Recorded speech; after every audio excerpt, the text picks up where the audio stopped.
नमस्कार, मैं हूं आपके साथ अली मतर। अपना बिहार की शुरुआत बड़ी खबर से करेंगे। जम्मू कश्मीर में आतंकियों की गोली का शिकार हुए अरविंद के परिजनों को मदद जम्मू कश्मीर सरकार ने दी। 1 लाख रुपए की तत्काल मदद और जल्द ही 5 लाख की सहायता राशि और दी जाएगी। अरविंद के शव को बिहार भी जम्मू कश्मीर प्रशासन भेजेगा। कल अरविंद शाह की श्रीनगर में हत्या कर दी गई थी। तो तत्काल 1 लाख रुपए की मदद दी गई है और बाकी के 5 लाख रुपए अरविंद के परिजनों को जल्द मुहैया करा दिए जाएंगे। 1 लाख रुपए की तत्काल मदद दी जा चुकी है और 5 लाख की सहायता राशि और दी जाएगी। साथ ही जम्मू कश्मीर प्रशासन अरविंद के शव को बिहार के बांका तक भेजेगा।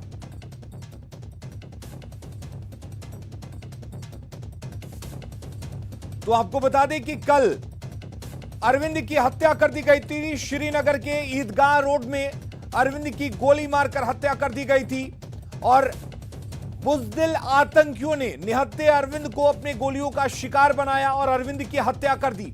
और उसके बाद उनके घर बांका में मातम पसरा हुआ है। उनके घर के लोग परेशान हैं क्योंकि अरविंद देखें, जो श्रीनगर डिस्ट्रिक्ट एडमिनिस्ट्रेशन के थ्रू 1 लाख रुपया तो पहले ही उनको दिया जा चुका है एज कैश रिलीफ। उनके जो एडवोकेट्स हैं, जो उनके परिजन हैं, उनको दिया गया है। और हमारी जो डीएम श्रीनगर है एजाज असद, उनसे बात हुई थी तो उनका ये कहना है कि आने वाले दिनों में और 5 लाख रुपए उस परिवार को दिए जाएंगे एक सहायता राशि के तौर पर। और जहाँ तक उनके शव का ताल्लुक है, उनका शव अभी श्रीनगर एयरपोर्ट पर है। हमारी जो डीएम से बात हुई थी तो उनका ये कहना है कि वो अभी ये पॉसिबिलिटी देख रहे हैं कि कौन सा एयरक्राफ्ट उन्हें मिलेगा जहां उनको जिसमें स्पेस मिल जाएगी ताकि उस शव को बिहार ले जाया जा सके उनके पैतृक गाँव में। और हालांकि अभी इस टाइम के बारे में, समय के बारे में उन्होंने कुछ निश्चित तौर पे ये नहीं कहा, कुछ स्पेसिफिक नहीं कहा। हाँ, जरूर उनका ये कहना है कि उनका जो शव है अरविंद शाह का, वो आज ही श्रीनगर से बिहार के लिए रवाना किया जाएगा। जी चलिए, बहुत बहुत शुक्रिया मनोज जी आपका तमाम जानकारी देने के लिए। तो आज किसी भी वक्त श्रीनगर से अरविंद का शव बिहार के लिए भेजा जाएगा और बाकी की सहायता राशि भी जल्द जम्मू कश्मीर प्रशासन अरविंद के परिजनों तक पहुंचा देगी, मुहैया करा देगी। तो कश्मीर में बिहार निवासी स्ट्रीट वेंडर अरविंद शाह की हत्या के बाद से बांका में उनके पैतृक निवास पर जनप्रतिनिधियों का पहुंचना जारी है।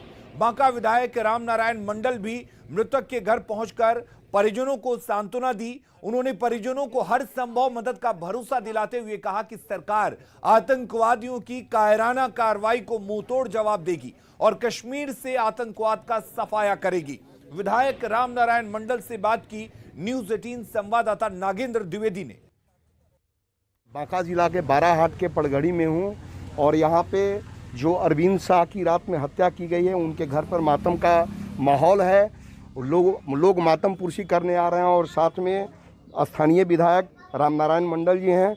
उनसे जानना चाहते हैं कि हत्या के बाद अब तमाम चुनौतियां हैं, वहां से अरविंद का शव लाना और तमाम तरह की दिक्कतें हैं, उस पर हम जानना चाहते हैं। सर बताया जाए, हत्या हो गई है। देखिए, रात में ही आपका जो ये न्यूज 18 है, 7 बजे न्यूज मैंने देखा और जैसे मेरे नज़र में वो न्यूज गुजरा तो मैंने तुरंत यहाँ के जिलाधिकारी को फ़ोन किया और फिर जो डिप्टी सीएम रहे पहले सुशील कुमार मोदी जी से बात की और वहाँ के लेफ्टिनेंट गवर्नर जो मनोज सिन्हा जी हैं उनसे बात की गई। उन्होंने तुरंत कहा कि जिनकी हत्या की गई है उनके परिवार को ढाढ़स बंधवाने की बात कहा है। उन्होंने ट्वीट भी किया आपके अथी में और 11 लाख समथिंग हजार देने की घोषणा भी किया है और उनके अर्थी को यहाँ तक पहुँचाने की भी बात उन्होंने किया है। जहाँ तक आपने ये कहा है कि क्या बातें, क्यों ऐसा हो रहा है, उन्होंने बार बार कश्मीर की सरकार ने कहा है कि जो पिछले बार घटना घटी है वो आतंकवादी मारे जा चुके हैं। और एक बात ध्यान रखिएगा, एक मजबूत सरकार है, कोई भी आतंकवादी यह कह करके दहशत फैलाना जो चाहती है वैसा असत में लोग नहीं आए हैं। पूरा लोगों का है चट्टानी एकता के साथ हाथ में हाथ मिलाकर चलें। निश्चित रूप से वैसे आतंकवादियों की खात्मा की जाएगी।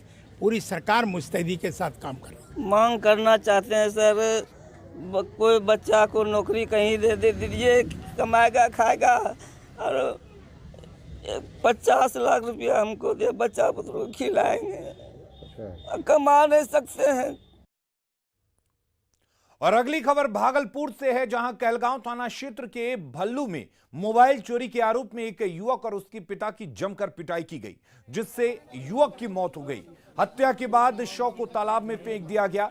बताया जा रहा है कि मूर्ति विसर्जन के बाद यहां ऑर्केस्ट्रा प्रोग्राम का आयोजन किया गया था। इस दौरान नशे में धुत पूजा कमेटी के सदस्यों ने मोबाइल चोरी के आरोप में युवक और उसके पिता की जमकर पिटाई कर दी। ग्रामीणों का आरोप है कि पिछले 8 साल से यहां पर विसर्जन के बाद देर रात ऑर्केस्ट्रा का कार्यक्रम होता है, जिसमें लोग शराब के नशे में चूर रहते हैं। ग्रामीणों ने दोषियों पर कड़ी से कड़ी कार्रवाई की मांग की है। वहीं विधायक ललन कुमार ने कहा कि कोई भी दोषी बख्शे नहीं जाएंगे। नियम है कि 3 साल से हम लोग देख रहे हैं कि प्रशासन को लाया, खिला पिला दिया, मांस दारू प्रशासन को भेज दिया। 11 बजे रात में ये लोग छोकरी नाच करता है और वो मार करता है। कितना वर्ष से ये प्रोग्राम हो रहा है? ये करीबन ये रखिए कि 8 साल से हो रहा है, 8-10 साल से। देखिए प्रथम दृष्टया सत्या दिख रहा है और शायद सुनने में आया, कुछ लोगों ने देखा है इस घटना को झगड़ा होते हैं। आप यहाँ पर जो है सुशासन की सरकार है, अपराधी किसी भी कीमत पर बख्शा नहीं जाएगा। आप देख रहे हैं किस मुस्तैदी से शासन प्रशासन सब लोग लगे हुए हैं। और अगली खबर औरंगाबाद से है, जहां एक युवती को अगवा कर उसके साथ गैंगरेप किए जाने का सनसनीखेज मामला सामने आया है। मानवता को शर्मसार कर देने वाली ये घटना मदनपुर थाना क्षेत्र की है। इस मामले का खुलासा तब हुआ जब गैंग रेप की घटना को अंजाम देने के बाद आरोपी पीड़िता को ठिकाने लगाने की नीयत से कहीं लेकर जा रहे थे। इसी बीच मुफस्सिल थाने की पुलिस ने बोलेरो पर युवती को बेसुध अवस्था में पड़ा देखा, जिसके बाद पीछा कर बोलेरो को रुकवाया गया और उस युवती को बरामद किया गया। पुलिस ने इस दौरान 3 आरोपियों को गिरफ्तार किया है, जबकि 2 आरोपी फरार हो गए। फिलहाल युवती को इलाज के लिए सदर अस्पताल में भर्ती करवाया गया है। अस्पताल पहुंचे सांसद सुशील कुमार सिंह ने इस घटना को शर्मसार कर देने वाली घटना बताते हुए आरोपियों की जल्द कड़ी सजा दिलाए जाने की बात कही है। घर से निकली, उसी क्रम में 5 लड़कों ने उसके चेहरे पर अचानक स्प्रे भी मारा। लड़की भी हो सके, पता उसको होश आवास नहीं था। कहाँ ले गए गाड़ी से उसको, कुछ होश आने पर लड़की बताई कि मतलब एक सुनसान कमरे में ले जाकर उसके साथ बारी बारी से बलात्कार किया है और मारने की नीयत से गाड़ी में बैठाकर उसको लाया गया। एक बच्ची के साथ सामूहिक बलात्कार हुआ और बहुत ही घृणित अपराध है। ये मानवता के विरुद्ध ये अपराध है और ऐसे किसी दरिंदे को किसी भी कीमत पर बख्शा नहीं जाना चाहिए। मैंने पीड़ित परिवार से भी कहा है कि आप लोग भी किसी के दबाव में या किसी के डर से या किसी के लालच में या किसी भी तरह से आप लोग इस बात को समझौता करने के लिए, कॉम्प्रोमाइज करने के लिए तैयार मत होइएगा। और रुक करेंगे इस वक्त एक बड़ी खबर की। 12 अक्टूबर से अस्पताल में भर्ती पटना की चर्चित मॉडल मोना राय की मौत हो गई है। अपराधियों ने मोना राय को गोली मारी थी।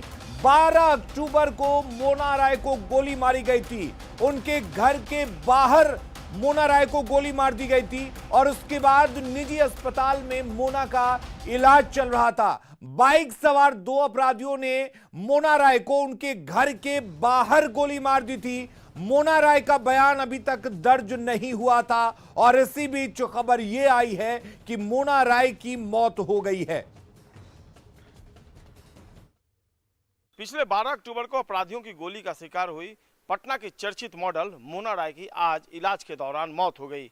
इस वक्त हम घटनास्थल पर खड़े हैं और देखिए अभी भी यहाँ पर खून जो है वो के धब्बे अभी भी पड़े हुए हैं और ये जो चूड़ी है, ये मॉडल मोना राय की जो चूड़ी है वो टूटी हुई है और यही वो स्थान है जहाँ पर मोना राय पहुँची थी अपनी बेटी के साथ। यही गेट है और बेटी ने गेट खोला था और गेट खोलकर बेटी अंदर गई थी और मोना राय ठीक यहाँ पर खड़ी थी और इसी से ऊपर उनको अपनी स्कूटी चढ़ानी थी।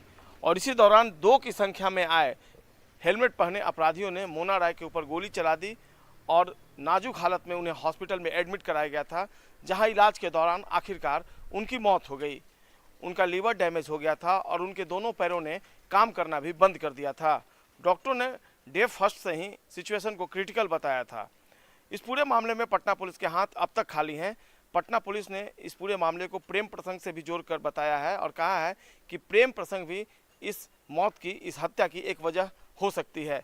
लेकिन पुलिस के हाथ अब तक खाली हैं और अपराधी तक पुलिस नहीं पहुंच पाई है।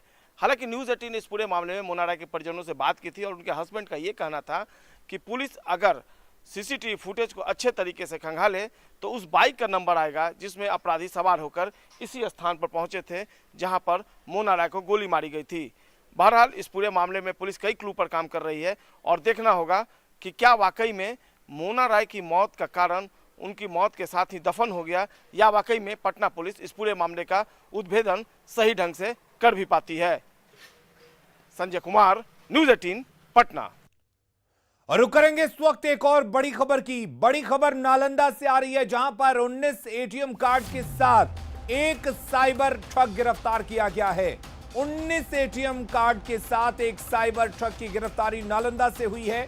3 आधार कार्ड, 48,000 रुपए कैश भी बरामद किए गए हैं। विनार मोड़ से साइबर ठग की गिरफ्तारी हुई है।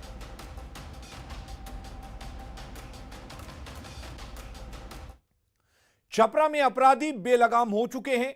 कानून को धत्ता बताकर अपराधी ऐसी घटनाओं को अंजाम दे रहे हैं जो आपको सोचने पर मजबूर कर दे। बीते 24 घंटे के भीतर अपराधियों ने 2 बड़ी घटनाओं को अंजाम दिया है। पहली घटना छपरा शहर के भगवान बाजार थाना अंतर्गत सतघरवा मोहल्ले की है, जहां चाकू से गोद कर एक युवक की हत्या कर दी गई। वहीं दूसरी घटना मांझी की है, जहां एक युवक की चाकू मारकर हत्या कर दी गई। हालांकि युवक की शिनाख्त नहीं हो सकी है। फिलहाल पुलिस दोनों मामलों की छानबीन में जुटी हुई है।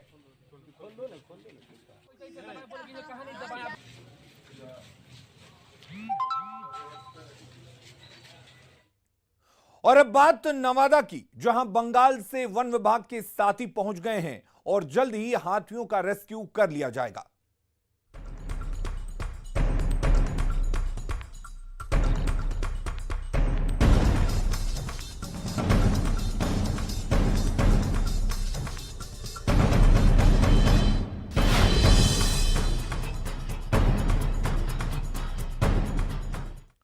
नवादा के रजौली में जंगल से आए हाथियों के रेस्क्यू के लिए पश्चिम बंगाल के बांकुड़ा से एक टीम पहुंच चुकी है और देर रात से ही टीम ने रेस्क्यू अभियान शुरू कर दिया है।